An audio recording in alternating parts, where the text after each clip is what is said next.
Hello and welcome to another episode of New Meta.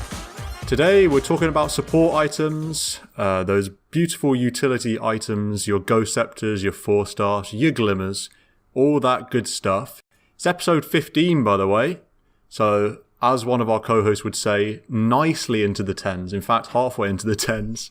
So this train keeps rolling.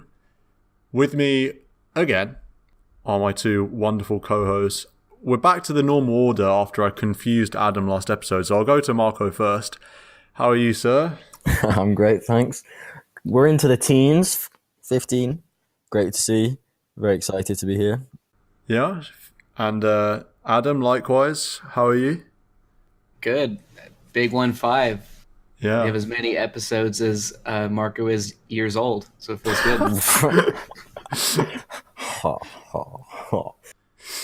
So, Marco, we just played a game of DotA. Indeed.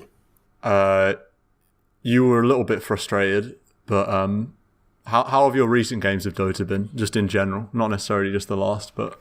This last one was frustrating, maybe for Adam. 20 minutes in, I'm Mars, Vlad, we're top 3 net worths on the team. I'm calling Rosh, and it's just never happening. 29 minutes, we finally get Rosh. I'm like tilted. The game's too easy for us, so I'm not into it. Makes the game a little bit hard, but we won eventually. Stan was on Wyvern, pretty good. Yeah. To the general question, it's been all right. Nice, good to hear. I would say, I had a great time. I was playing Winter Wyvern, so a bit relevant for today's episode, right? Being a support hero. And in this game, I think I went Glimmer Aether Lens, and then I went, because of the 90 GPM talent and Splinter Blast, got a refresher by the end. I was loving life. Throwing out curses for days. Oh, and I got Blink. Goodness me, I was actually the most farmed I've ever been on a support, maybe. Glimmer, Aether, Blink. I was everywhere. You Splinter Blast from a million range, you Glimmer yourself, you blink away. It was amazing. Winter Wyvern in the bag. Yeah, Winter Wyvern, best late game support by far. Oh yeah? Especially once you got that refresher shard.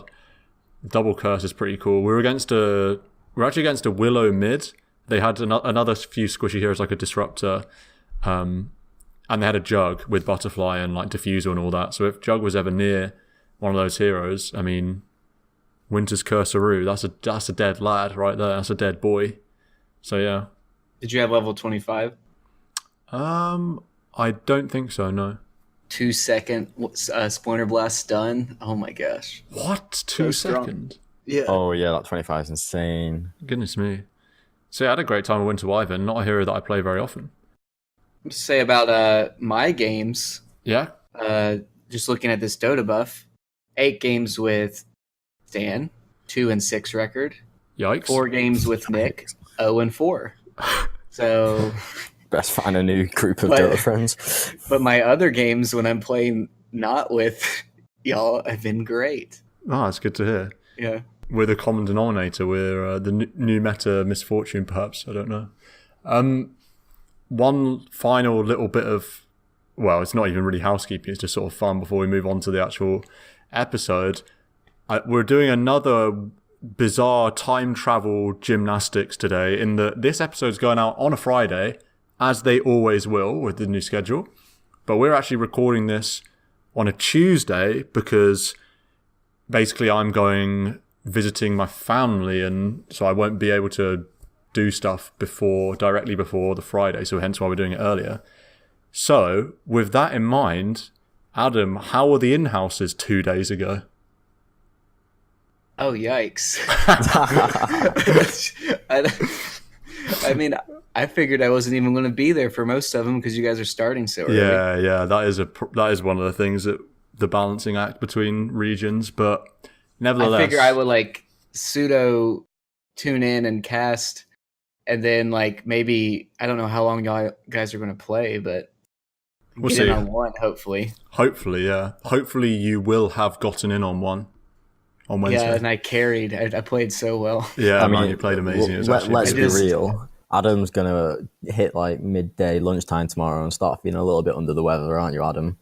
You're gonna start feeling a little bit dip out, peckish. Yeah, I need to take a rest at home. Also, I didn't realize Adam could play Earth Spirit. That was really impressive. Oh, really? Yeah, pulled it out. The position 1.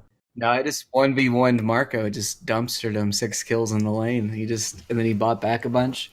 It was kind of embarrassing. I thought we were trying to be like professional and PMA, but Yeah. This is like probably the listeners are listening to this like, what is going on? I have no idea what's happening. But so I'll bring us back to normality slightly in a cool little fun thing. I don't know if you guys know, it's a little bit of trivia about not necessarily support items, but just items. Do you know what item, let me see, I've written this down so I word it correctly. What item's build rate best correlates with MMR? So what item is built more the higher you go up in MMR? wards. It's actually not wards. Really? Yeah. Really? Is it a support item? No. You can build it on any hero, but So you're saying this item correlates to highest MMR, yeah. So basically, the higher you go up, the more this item's The built, more and it's that's bought. yeah, and that's the truest of this item than any other. And it's not strictly a support item, but Not really, although I'd say perhaps you build it more on supports than normal. I'm thinking. Although the higher up the MMR you go, you build it on a lot of heroes, which is What? How many guesses do we get? you just chuck them out, throw them out, mate. My first one was Dagger. I'm not 100%, but is it Dagger? Nope, not dagger. See, I thought it was gonna be Boots of Travel, but then you said supports usually get it more, and that's not. I would say so. I don't know. Maybe when you hear the item, you'll be like, no, they don't. But I thought they did. I'll give you a clue. It's actually a base item in that it's got no components. It is itself the item. Oh, is it gem? Raindrops? Yes, Marco. It's infused raindrops. Yeah. Yeah, that's true. The more you build raindrops, the better you get. They are definitely will be underbought at lower levels because it's an mega item value. that difficult to realize how good it is. Yeah, raindrops are pretty cool. That was our segue. I don't know if that was a good enough segue, but it's the one I came up with. So there you go. The only thing left to talk about is these support items. I'm not going to start us off anywhere particular. I'm just going to start us off with what's the first one that is written down, and that's Glimmer Cape. The format roughly we'll stick to is what makes Glimmer Cape good. When would you like to build it? What heroes are good with it? Marco, I know you were keen to. The first thing you wanted to say about Glimmer Cape was about the true active. I don't know if you want to expand on that. Well, yeah, you mentioned how our Gesnick support player didn't even realize this himself, so maybe the masses might be unaware also. The active of Glimmer Cape, yes, you grant invisibility to an ally, but more importantly, you grant them 45% magic resistance. Now, suppose the enemy is dishing out purely magic damage, you're effectively, double the effective HP Base of your rate ally? is 25. No, but if you cast Glimmer on someone, you grant them 45% magic resistance, which is maybe not... Well, it just makes them 45% more resistant to magic. I mean, I know they have the base 25, but... Let's just say Yeah, you're it's doubling roughly effective double. HP. It's roughly double. Yeah. It's insane. Like, if you're getting spammed with magic spells, Zeus, whatever, Lion, CM, Rasta, any magic, you want to be casting Glimmer to keep them alive and to keep them not dying to damage. You might even think, oh, there's a sentry, so they're going to get seen, and the value of invis isn't there. I can't save them because there's detection. That's not the primary purpose of Glimmer. It's like juicy 45% magic resistance. Yeah, completely. People often think that Glimmer Cape is an invisibility save, but it's not. That's like a bonus. That's a little side symptom. It is that 45% magic resistance, as you say. And that sort of leads off nicely in the fact that what's Glimmer good against? You're not buying Glimmer against teams that don't have detection. You're buying Glimmer against teams with a lot of magic damage. I don't know if, Marco, did you mention Zeus? But obviously Zeus is the one that I think of a lot. And just other heroes with tons of magic, basically. You're going to give so much effective HP through that burst. That's really what you want Glimmer for. Adam, I don't know if you have any particular thoughts on Glimmer as well. No, I think you hit the big thing is the magic resist. I usually just throw that on heroes that are getting gone on, regardless of at lower levels, and at sometimes when people don't have detection, it is just like a get out of jail free card. Yeah, but the real strength is the magic resist. I do think it might be a little overbought. Right. Little bit too popular for what it gives. I mean, I reckon it's not used enough once it's bought. Oh. No, that's true too. The thing is with Glimmer, in terms of its building, is Cloak's pretty nice, but I hate stretching for that Shadow Amulet. I hate. Yeah, it's terrible. That's why I think some other items are higher value. Yeah, I like using it like you see some people use Lotus Orb, in the sense that you throw it on your carry or your offlaner or whoever your frontliner is as they are walking up high ground. Exactly, yeah, like as they're going in, as they are walking up a high ground. If you don't have any vision of that high ground, you can just throw a casual Glimmer on them as they walk up, in case there is a wave clear coming their way as they stand in front of the wave. I think particularly for breaking the base, it's nice just to throw it on whoever's standing at the front. It can help them a lot. The other aspect I'd say it's great for is the idea of keeping yourself as the position 5 alive for longer. So often in fights, you're this squishy backliner that you will be targeted most often by the enemy in terms of they can get this quick kill on you, and also you provide critical disable and utility, so it's a big objective for the enemy to kill you. When you've got an item like Glimmer, it offers you so much save potential for yourself. So if you're going to get magic bursted by an enemy, it makes me think of when I played against Tiny. I think I was a doc, and he would just boom do his combo and you're dead straight away. I remember then picking up Glimmer Cape. Boom, he tried his combo. I get off the Glimmer Cape just before it happens, and I survive. And now Tiny's there. His arsenal of tools is empty, and now I'm alive and able to whack out my spells. And as we've iterated before, spells win games, and if you as a position 5 can stay alive longer and use more spells, you're going to make a big difference. And then, like Adam says, often you'll get this get out of jail free card where you get jumped on and there's no detection, and so even like a PA or a physical damage dealer jumping on you, you can sometimes get away with the invis component saving you. Yeah, and also it buys a lot of time often. Yeah. In fights, if you throw it on a hero that's being gone on or a hero that's about to die, say you're escaping. For example, I'm literally just recency biased thinking about the game in which I just brought a Glimmer on Winter Wyvern. I was able to buy time basically for our Weaver, who was more or less our carry. He had Sakuchi off cooldown and the enemies would go on him. Say we just lost a team fight and we're trying to get out. I throw a Glimmer on him, and the Glimmer invisibility active lasts long enough for him to get Sakuchi back off cooldown, run away again. It just buys a lot of time often, especially in the sort of aftermath of a fight when there's not necessarily 5 heroes already with dust and already with anything. There might just be a couple of enemy cores alive. Then you are going to get away with that invisibility because perhaps the supports are dead and stuff like that. So especially, I think an item like Glimmer, the invisibility active becomes way more valuable when it's not 5v5 situations. When it's like 2v2 situations, you can really juke and get out of jail, which has already been said, and buy time and all that stuff.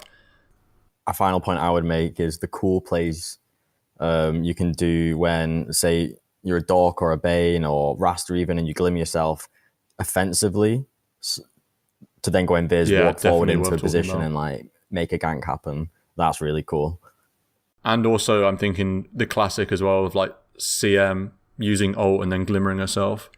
Bane, you can do it with channeled spells, can't you? So that's really strong. If you Fiend's Grip someone as Bane and then glimmer yourself, it won't cancel your ult. Well, the other way around.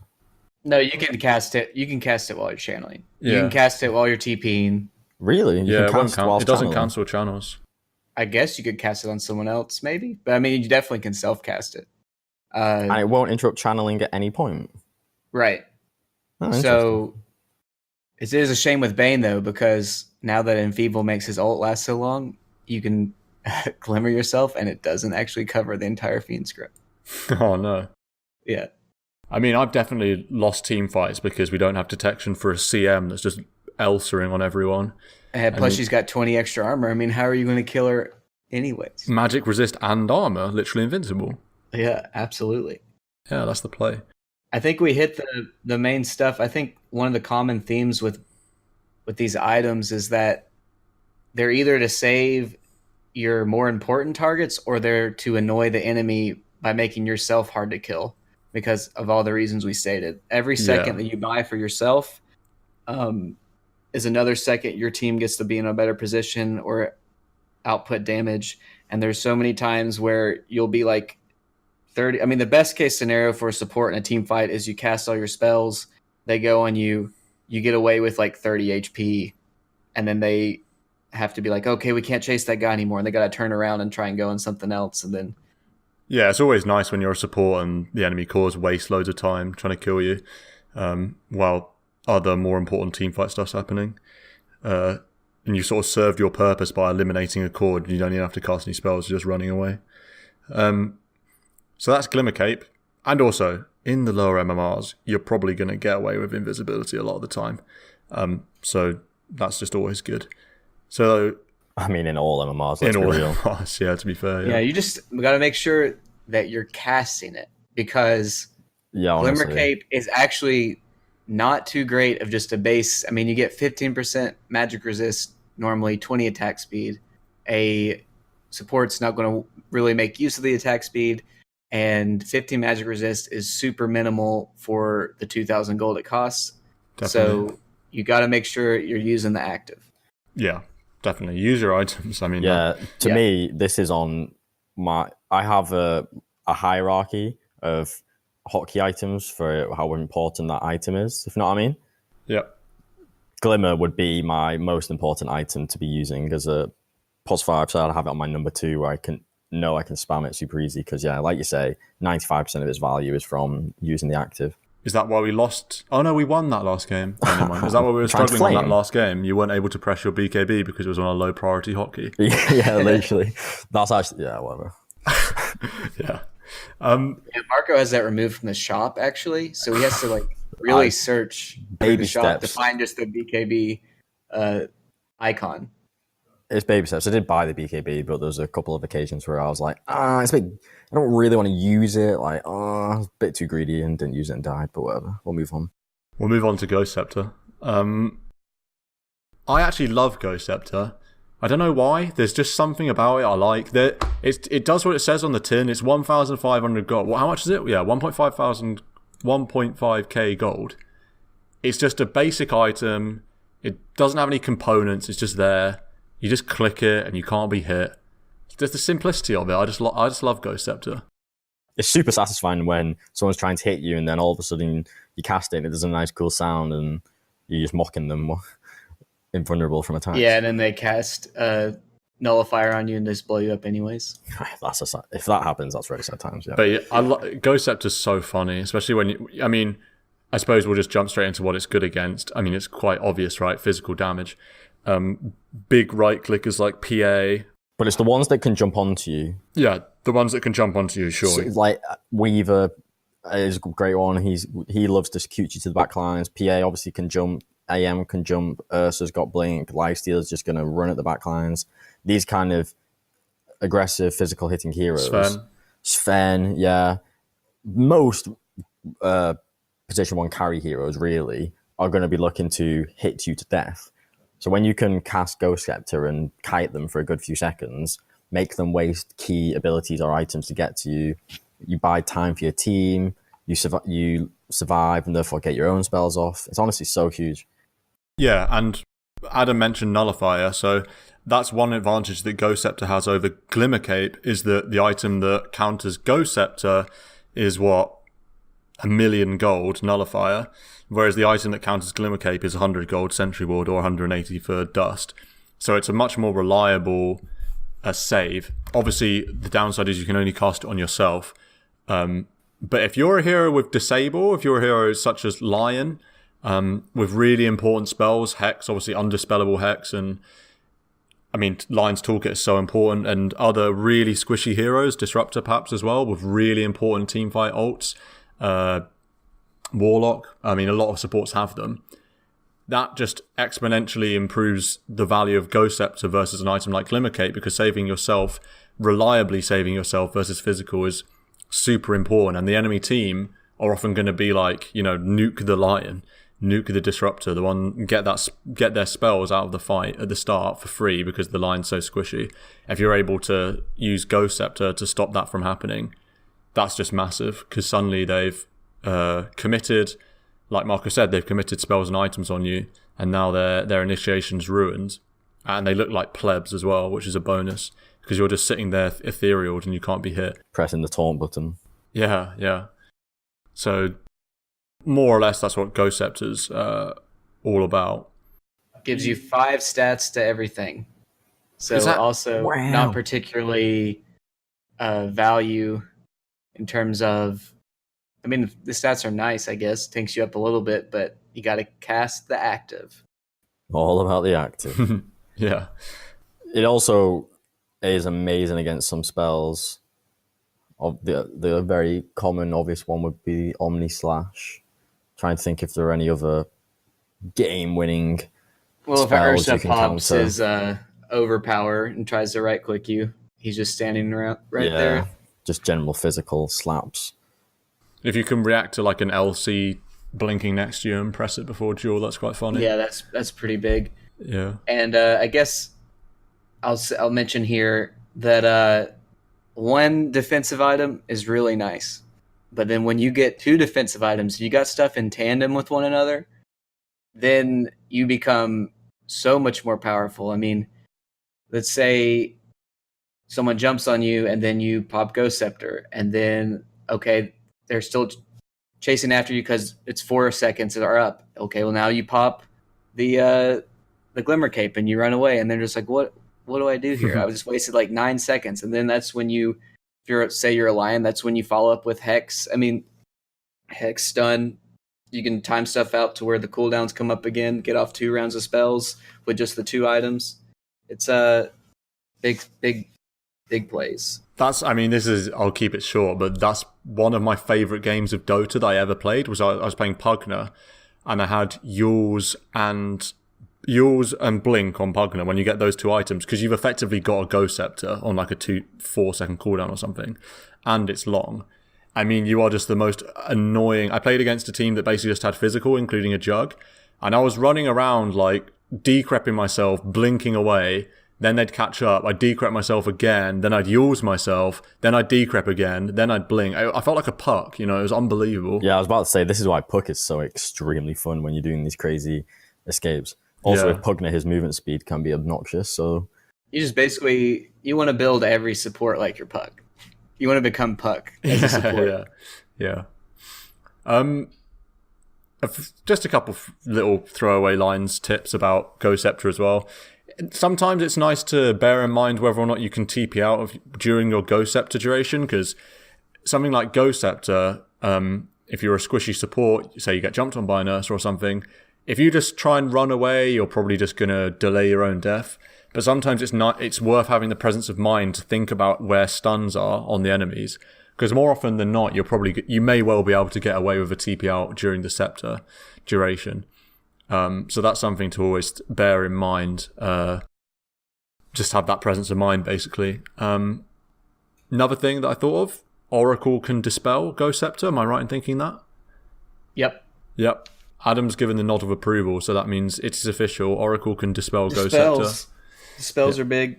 Not very many dispels in the game, though. Yeah. Oh, God, what was I going to say? I had an idea. What was I going to talk about? You had a dream. I had an idea, or just a thing to mention. Oh, just in the same vein of the Glimmer Cape. I mean, you mentioned it already with the TPs. You can cast Ghost Scepter and channel. So if you say you're Crystal Maiden, you can Ghost Scepter, then Crystal Maiden will, and then they can't like bash you because they can't hit you. And the real big brain thing is like you blink in Ghost Scepter, ult, and then hit your Glimmer Cape. Yeah. Because you can't You can activate Glimmer Cape while channeling, but you cannot activate Ghost Scepter while channeling. So you have to preemptively use the Scepter before you channel. Yeah. This is how Adam was climbing from Ancient to Divine in his CM pubs, just ruining everyone with 5-man CM ults, Ghost Sceptered, Glimmered, BKB'd Aghanims, right? It was more like I would blink in, click Glimmer Cape, and do it, and then I would end my ult because I'd press Ghost Scepter and be like, "Oh, that's not the order." That's Ghost Scepter. I mean, we can jump on right ahead. Let's just go here because I've already mentioned it a couple of times, and it's a slightly different item. It's not quite purely defensive as a save, but Euls Scepter. This is an item that you cast on enemies rather than allies, unlike Glimmer. Euls is kind of a fun item. It's an interesting one because a lot of cores love a Euls, but supports can go there as well. I don't know whether you'd say you can overbuild Euls. Would you only consider building a Euls Scepter if no one else on your team has one? Or is it, to what extent do other Euls on your team come into your consideration? I think Euls is super strong. I think you could have a team with 5 Euls and you'll be fine. I think it's definitely secondary to your own itemization and how much gold you have to spur and can farm and whatnot. Like Adam says, multiple Euls is never a bad thing. Right. What would you consider the primary function of Euls being? Or what are nice things about Euls Scepter? Good build up. I mean, Windlace. Windlace is huge. So that's nice that you can just build into a Euls. And Void then Stones. Speed. Yeah, Void Stone's nice. It's alright, yeah. Yeah, it's one of the most expensive items you would get on a position 5. Out of all the items we've got listed down, it's the most expensive, so that's a consideration to have.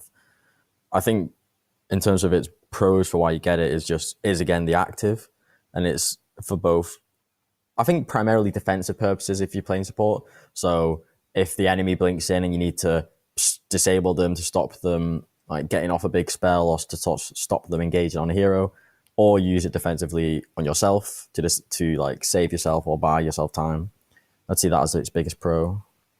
Yeah, definitely. I mean, it's when I see heroes like Legion Commander and Axe, that's when Euls comes into its own. And in those situations, certainly, especially if no one else on your team's building a Euls, then someone should get a Euls because it's so good against Duel and so good against Axe. Yeah, or if I see a Void and you're this position 5 and you can get an Euls on the Void when he's trying to slap someone in a chrono, it's just like your item has cancelled the whole value damage output definitely. of the enemy pos 1. It's incredible.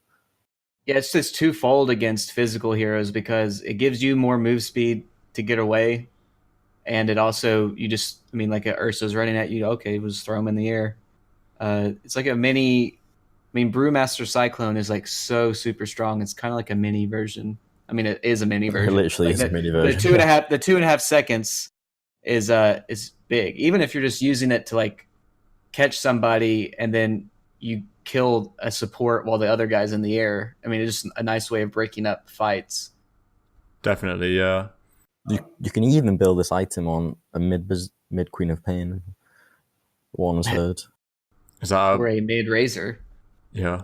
Is that a subtle advertisement for our previous episode in which we talked about Queen of Pain and Razor? Maybe. Yes, sir. Absolutely. Sure. Another nice thing about Euls that's worth remembering, obviously it cancels TP, it stops TP. That is a really big thing about Euls. If you build a Euls in a game, you will get a big TP cancel probably once or twice in the game.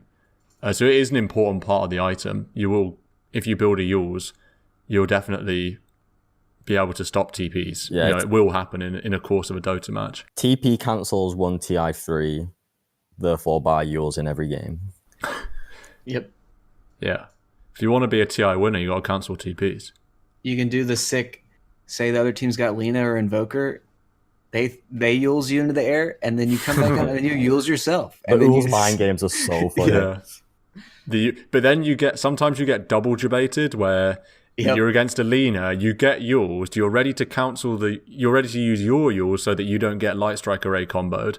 but then they don't use theirs or they cancel theirs. They wait. And then it feels worse. It's almost like the disrespect of them Euls comboing off your own Euls. Yeah.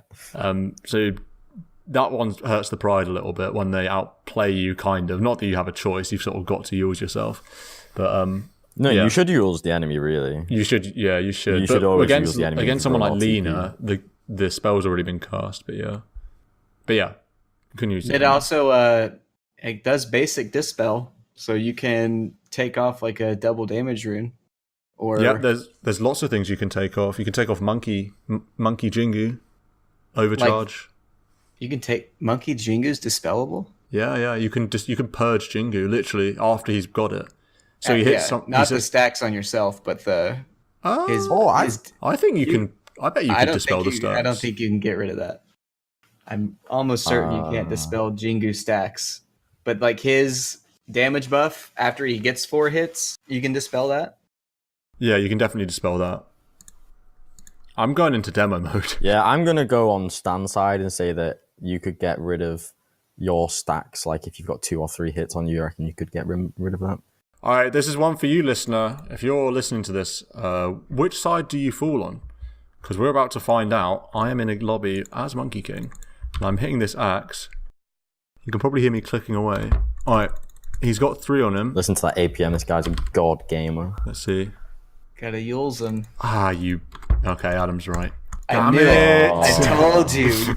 Do not underestimate position 5 Adam. You actually cannot contend with the Adam's knowledge. Adam knowledge bombs. But okay, well now do the Jingu stacks though. Like his for a fact once he's got it buffed. Well, the thing is, I did know that for a fact, but facts tremble in the wake of Adam's knowledge. So I'm going to try it once again. I'm pretty certain. So talk amongst yourselves, children. This one I'm not certain about, but I feel like you can't because then he'd be trash, right? I feel like it would get rid of it. It feels like it is a buff that he gets on himself. Yep, they're gone. So that one you can't get rid of. Oh, that's nice. Yeah, so you can purge off Monkey Jingu. You can purge off the Ursa stuff, like we said. There's probably more than you would think that you can purge off buffs of enemies. And then there's debuffs on yourself too, which is nice. Always nice, yeah. I mean, so many like dots. Like if a Jakiro's just, I mean, I guess Jakiro's maybe not the best because if you cyclone yourself, he ice paths you out of it. But Venno and stuff. Yeah. Annoying stuff like that. Another thing is you can.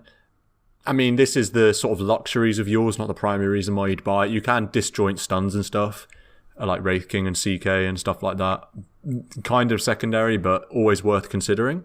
Or Euls, and then your damage tick refreshes to where you can blink out. Like it's long enough to where blink is not disabled by damage. Position 5 with a blink and an Euls. Well, that's just neither here nor there. I don't think support should be buying blink in almost any. If I see my support for blink and Euls, I'm telling them to sell the blink. Yeah, they should not have that much gold. Do you not see my last game, mate? I had a refresher. Yeah, you were far not last game. It's different having a gold talent and having the game go long. Yeah, that's true. Anything else we want to particularly say about yours? We mentioned the fact that it's good against initiations. Another one I'll mention is just combo breaking. The only hero I really think about when I think of combo breaking is something like an Earthshaker. It's worth using an Earthshaker after he's blink echoed. You might think, the damage is done, but breaking up that combo with the Enchant Totem and the Fisher is really good value in terms of they only get stunned once from the, what's this thing called? Aftershock. Yeah. So you can do some cool combo breaking like that. Another basic dispel that's nice to purge off is Wind Run, because that is really annoying. So yours is good against Wind Ranger, because obviously Wind Run is such a long escape that often it literally will just get Wind Run out of harm's way really easily. You can just wait with your Euls, and as soon as she pops Wind Run, you just Euls her. Yeah, we're now into like the tertiary tier of why Euls is good and when you should build it. Did we even talk about the fact that you can use it to set up your own skills? I know I just mentioned Jakiro, but I don't think we talked. I mean, like you can use it to set up your own combos as a support, but I think Jakiro is like the most standard. Definitely, he's prime. Or Lena, I mean, even Lena support goes as pretty core. A special Marco position 5 Nyx, setting up the. Yeah, it's nice. Or Ancient Apparition is pretty solid. Although now I think you would just go Atos. Yeah, I think the same idea. Yeah. But so it's the most expensive one, but it's also the most versatile. Yeah, it's got so many different ways you can go with it. Outplay potential is a lot bigger than just popping Ghost Scepter. One might say big brain potential, to quote Adam. Definitely, yeah.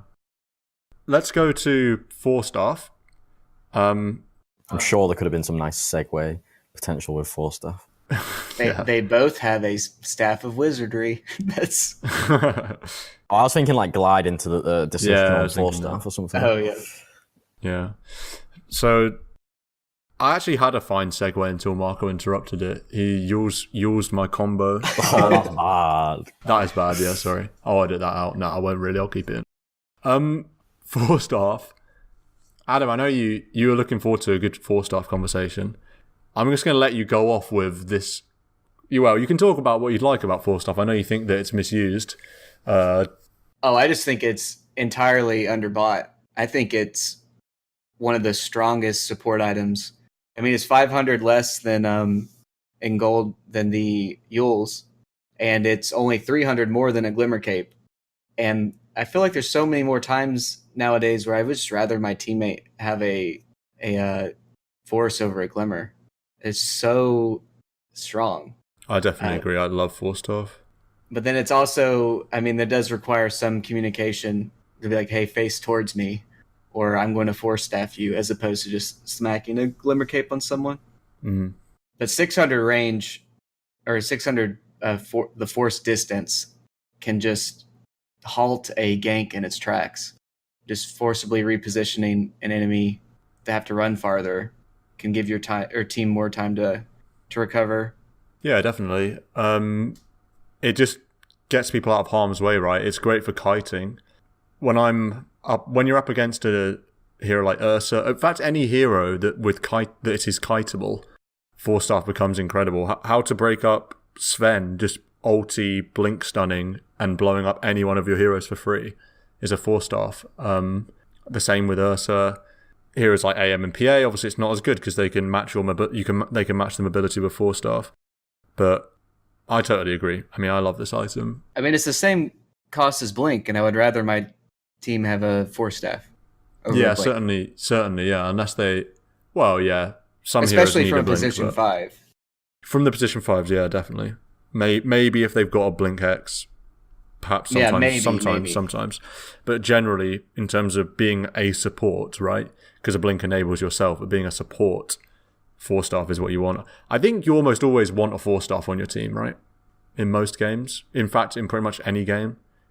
Do pros in pro level games surely the pros do the double 4-staff somebody out all the time. Like, it's one of the most strong combos you can do. Yeah, it's definitely an item where you see it way more in the pro scene, and I think it touches on the idea of positioning and kind of movement spells / items. Pros are able to exploit so well that you don't see enough in pubs. Don't like how Earth Spirit is insanely broken in the pro level because of his utility and with his like movement spells, like pushing heroes and things like that.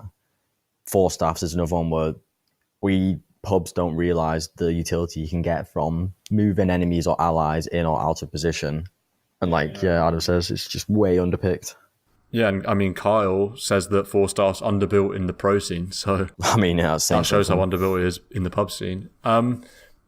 Again, recency bias. I had a game today against a Meepo whose primary disable is a root, and obviously root is effectively a stun, but you can still use your items basically, and obviously you can't use mobility spells. So I was able to really effectively negate Meepo's blink blow-up potential with just a 4-staff. You get blink netted, or the Meepo's poof in, you just 4-staff away.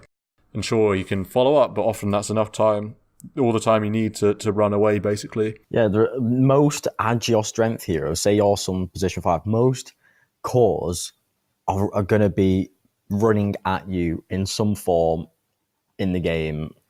If you've got a Force Staff and you can push yourself away from them and create this space where they can't like hit you or cast the spell on you because they're no longer next to you, like it comes back to this point we've been saying of creating time, making space for your team to arrive, helping you live longer and therefore get your own spells off.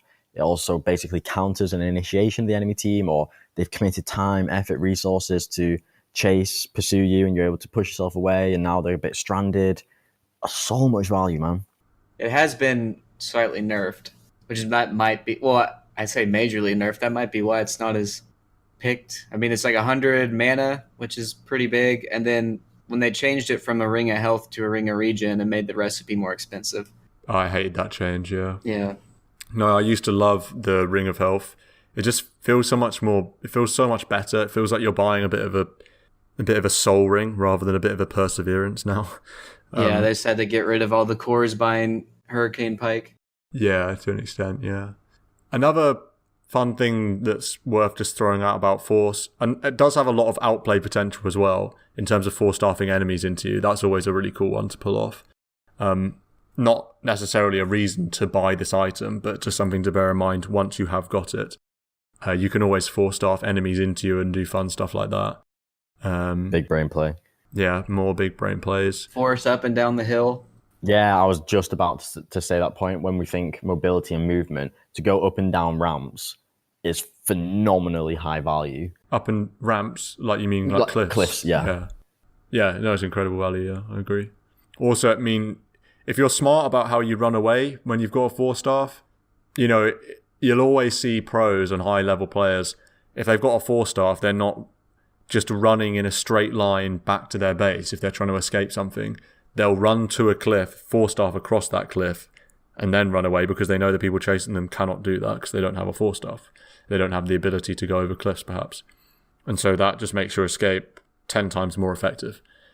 Another thing about Force staff, just to throw away line, there are some situations in which you would naturally want to get a Force staff. I mentioned the roots against a hero like Meepo, but also Clockwork's the classic example. Clock's the classic, yeah. I don't know if you can think of any others, but I mean, there's like ones that you can't use it for, like Chrono and Black Hole and Duel. Those are the three that you cannot force somebody out of a Chrono. Those would be you want a Euls kind of thing. What happens if you Force staff someone that's in Black Hole? Does it go on cooldown or does it just goes not on cast cooldown and doesn't do anything? Yeah, Okay. That feels bad. That sucks, yeah. And that includes if you Force staff Enigma. If you force that moves him, but then he stays channeling. He's still channeling, Yeah. right. But yeah, definitely should be seen more in pubs. Go try it out. See what you think. Yeah, fun item. We've got one more item, pretty much one more main item to go to, and that I think is the most, for me it's the most interesting case because I am often really surprised at the places that this item crops up when I do have the luxury of watching pro matches, and that's Medallion. I've heard whispers from analysts and pros that say that every team needs a Medallion. I don't think that's necessarily true of pub Dota, of our Dota, but this item is, I think, the hardest to get your head around, probably. Its active isn't as obvious, you're not cycloning someone, it's a buff, right? Or a debuff. It's harder to notice, but nevertheless, this is an item that deserves consideration as a first support item. I'll just run through what it does first. The medallion aspect, obviously Solar changes the item a bit, but the medallion aspect, the active just either gives or takes away 7 armor from the person you're casting on. If they're an ally, it gives them 7 armor at the cost of your own armor. And if you cast it on an enemy, it takes away 7 of their armor, again at the cost of yours. Would you agree, Marco, that Medallion's kind of a funny item, or where would you see Medallion fit into this tree of support items? Would it fit in? I think so. Medallion is going to be picked up in these cases where you're seeing quite a lot of man fighting happening in the game. So if the enemy's got these cores that want to like right click over time, then picking it up on yourself. So cores being say 1, 2, or 3, where the damage is largely physical, then as a support, it's great for you because you get +7 armor, and that's a hell of a lot of armor. That's likely more than double your armor. But then also in fights, if you yourself have got a carry that's looking to right-click, smash someone down, then like you say, it's -7 armor component. There's a lot of effective damage output you can help out. So for 700 gold, you can really help out your team's damage. It's kind of like a general physical output scenario that you'd see it. Yeah, I've got a couple of things to say about Medallion. But first, Adam, how do you see Medallion? Oh, I think it's really good. It's super cheap. It's like, what, 1,025 gold or something? Half of some of these other items we've talked about. And it does give you very strong Roche potential, even though it's half as effective on Roche. But it's still a lot of armor to take off. And then if somebody gets gone on, you can throw the 7 armor on them to make them more tanky. Yeah. I think it's like core on Venge or like Dazzle. I feel like there's certain heroes. I mean, if you already have minus armor built into your kit, it only is more effective to have even more minus armor. And or if, like, say you have a Slardar on your team that, it doesn't have to necessarily be on. Yeah, it doesn't have to necessarily be on your hero, but if your team has it, then it's really good. Or if you have a Weaver, like heroes that take advantage of multiple hits or just being big right clickers are going to want to have the medallion effect on the team. I was going to say Chaos Knight, but RIP armor reduction on Reality Rift. Oh yeah, yeah. It's nice 40% slow. That's okay. Yeah, that's all right. Bring back old CK. That's my mantra. It's an interesting item though when you think about pubs, because in the pro games you'll see way more, because obviously the teams are all incredibly talented players, but then have insane team play and strategies, etc. In the pro games, you'll see way more strategies and lineups where it's saying like 4 protect 1 or even just 2 cores, and where the allies will be enabling each other with the likes of medallions, or like you see Venge picks up, like you'll see Venge way more in the pro scene than pubs, because its utility is all about enabling another hero. And in pubs, you see a lot more selfish play styles where you'll get a hero because you want to be using spells just for your own purpose, rather than building items or picking heroes that synergize and enable your cause, say. So Medallion is one of those items that you pick it up, it gives yourself a bit of tank ability, but probably primarily you pick it up to enable your core to output more damage, right? So say on a Rosh or say on a hero, -7 armor, you can literally eradicate someone's armor with that. And so it's one that you won't see in pubs way as much as you do in the pro scene. One thing I was going to say, I'm not disagreeing with what you've said, but there, in terms of pubs, there is definitely selfish reasons to buy Medallion purely for yourself. And what I was going to say about the item was, if you're a support hero, position 5 hero, that is going to have right clicks that are relevant going through into sort of the early mid game. I'm not sure where this is going, Stan. But go on. Well, I'm thinking about the heroes that buy Medallion. Vengeful Spirit buys Medallion. Yeah, but a position 5 is not dealing right click damage. She hits pretty hard, actually. This is the point I'm going to make. I'm talking about like laning, like, because it's a 1k item. It's a 1k item, right? So you can get it pretty early. You can get it you can go brown boots and get it at the same time that you'd get your arcane boots. The reason these heroes go a Medallion often, it's particularly Nature's Prophet position 5 always goes Medallion, because he starts with a Blightstone often. Shadow Shaman sometimes I've seen in some watch tab pubs. Shadow Shaman's gone Blightstone first and built an early Medallion. Venge as well. It's because your right clicks hurt with a Medallion until you can get it and be really effective up until 15 minutes. I'm not saying you're turning into a right clicker.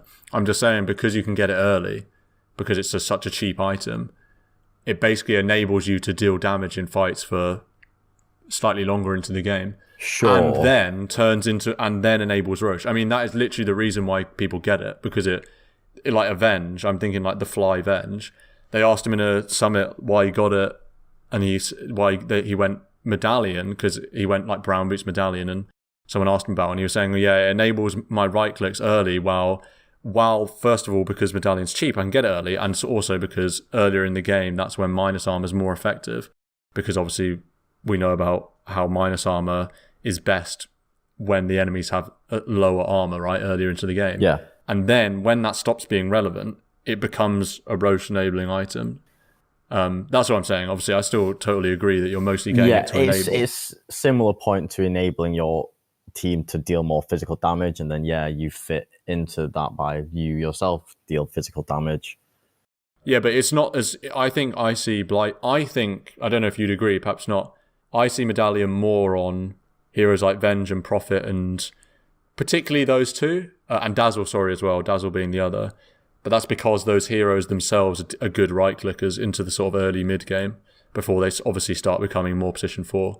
So that would suggest to me that it's perhaps the self right-click component is perhaps it might be very important versus purely just enabling one of your other teammates. Yeah, I see the point that the self right-clicking component could be driving why the item's picked up, but IMO, its prime value is this enabling aspect. Also, to your point with the Blightstone, the build-up is fantastic, because say, like you mentioned, these Furions and Venge or Shadow Shamans who naturally may want to hold the Blightstone at minute 0, then you're only adding another 600 or 700 gold to finish that medallion. Yeah, so natural. That gold to get a medallion is great value and great build-up, so I would agree that it's good to be picked up. And that's just something to consider, what kind of hero you are and why you want to build Medallion. I'm looking at the item right now on DotA Buff, and the most used heroes this week on it are Dazzle and Venge. And number 3, you want to guess number 3? For Medallion? Yeah. Clinks? Tusk? He's number 4. Tusk is number 4? Oh, Clink's number 4. No, Clink's number 4, Tusk number 5. Oh, we're missing one. So you're missing Not one. Furion. Oh, is it Visage? No. Oh. Also, it's only a 39% win rate, but it's the third most. It's Bounty Hunter. Yeah. Very interesting. Also, Medallion's 1,175 gold. Oh. So it's a little bit more expensive. Do you know what the active is called? Because I didn't know this. Oh, this is a good bit of trivia. I don't know what this is called. Like a spell name. The active of Medallion. Yeah, what it's called.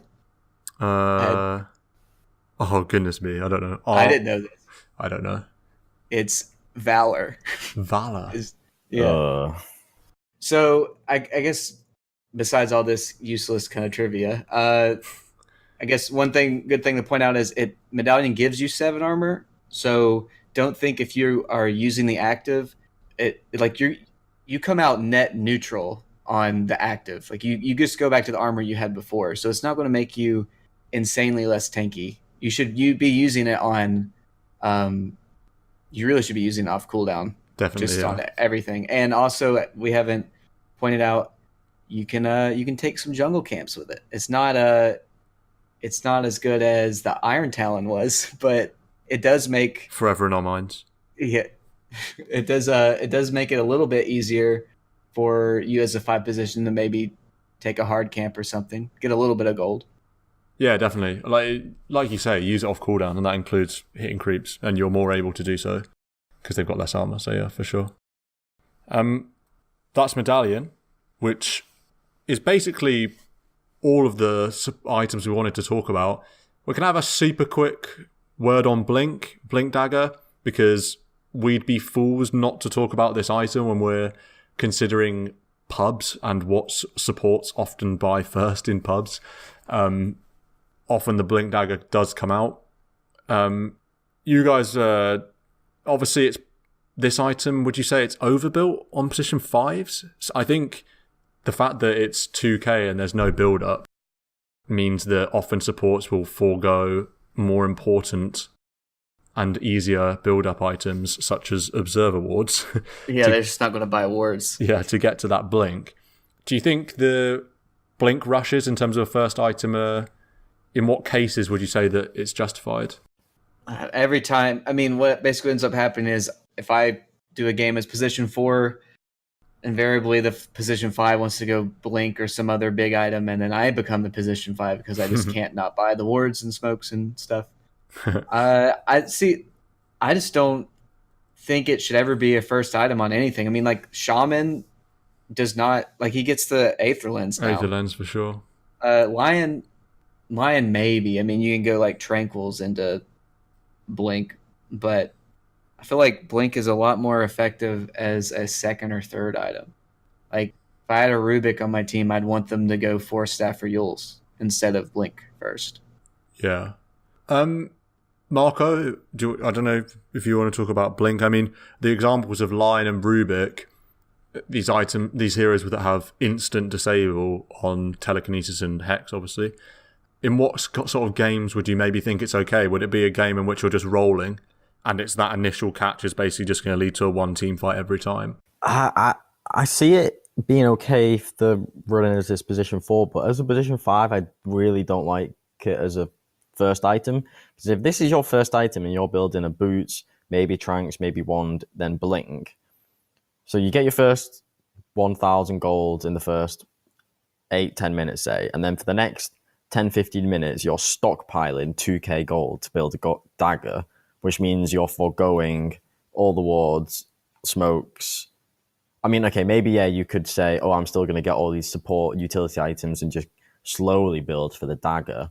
But then, I don't know, it just doesn't feel worthwhile to get it as your first item, because what impact are you really going to make? Say, yeah, oh, I'm Lion or Rubik and now I can blink in and initiate. Well, is that really your primary role if you're in the position 5?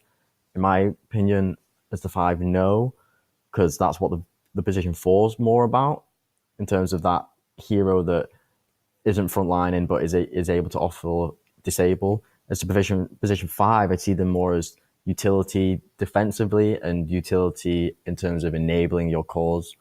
Yeah, definitely. I definitely agree. It's such a burden. It is, yeah. It's like when you see pro Very games, greedy. often teams will pick a position 4, particularly heroes like Earthshaker, or if you're playing the Yaps or Rubik style. You saw a lot of TI in the final where Earthshaker was picked in every game pretty much.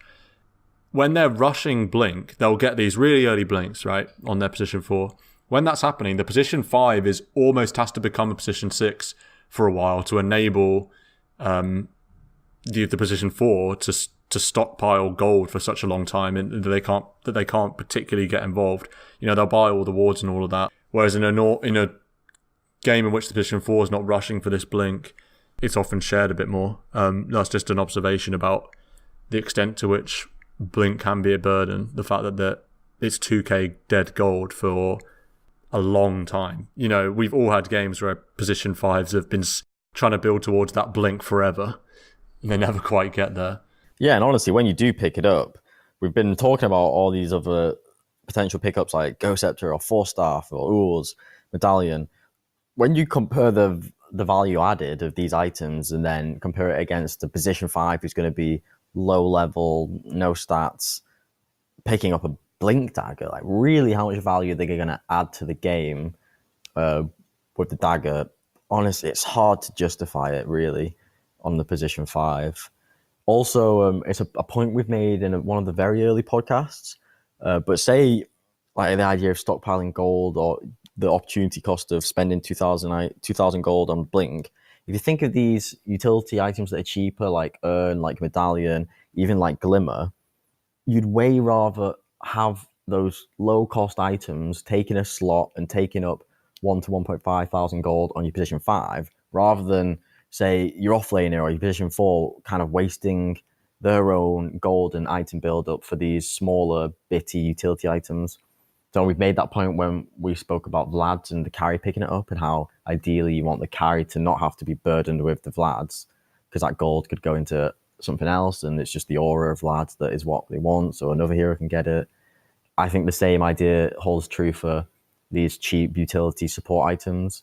So rather than getting a Blink, if your support had a Medallion and an Urn and a Wand, say, they're going to output so much more value in fights, and they'll be able to stay alive longer.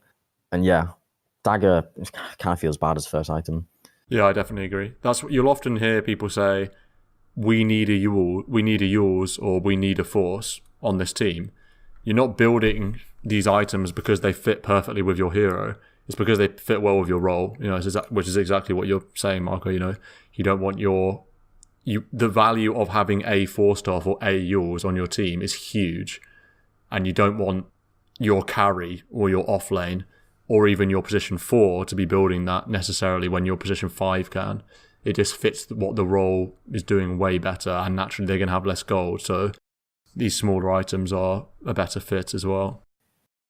I would wrap it up here, but I can already feel someone commenting saying he didn't talk about Aether Lens. Do you want to talk about Aether Lens super quick? Sure. I mean, you can disassemble your arcane boots. Yeah, that was all I was going to say. It's nice from that point of view. That's basically all we've got to say, right? I mean, this item...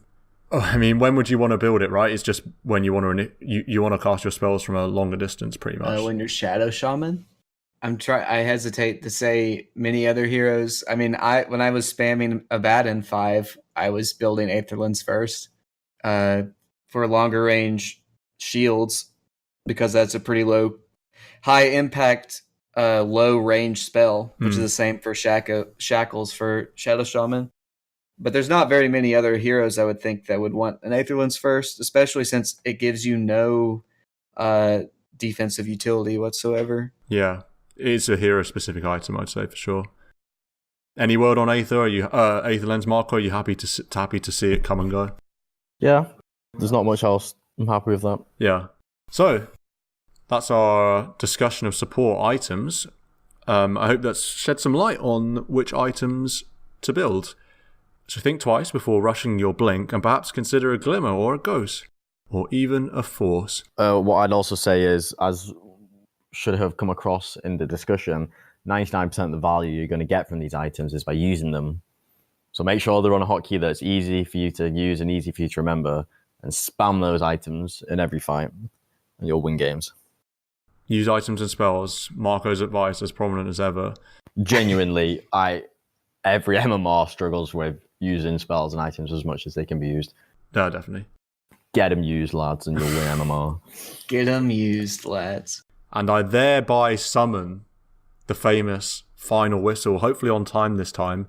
Blow it away, ref, because we're done. GG.